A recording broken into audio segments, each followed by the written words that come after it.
আম্মু কি করো? নাচতেছি রে মা। নাচো আম্মু। নাচানাচি করা অনেক ভালো। শরীর ভালো থাকে, মনে ফুর্তি হয়। তো আম্মু, আমার একটা কথা ছিল আর কি। ক।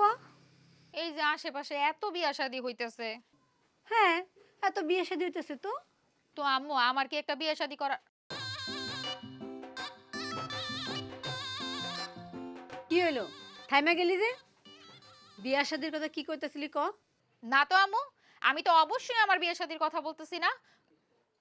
আমি বলতেছিলাম বিয়ে শাদীর দাওয়াত খাইতে কি মন চায় না আম্মু? মন চায় তো। চারিদিকে এত বিয়া শাদী হইতাছে। আমার কি বিয়ে শাদীর দাওয়াত খাওয়ার কথা কইতেছিলাম। আমার কি বিয়ে শাদীর দাওয়াত খাইতে মন চায় না? মেয়ের মনের দিকে নজর না দিয়া খালি এমনি নাচানাচি করার দিকে নজর দেওয়া কিন্তু ঠিক না আম্মু। নাক টিপলে এখনো আমার বুকের দুধ তোর মুখে থেকে বাইর হবে মাইয়া। আর এখনই বিয়া বিয়া করে মাথা নষ্ট করতেছে।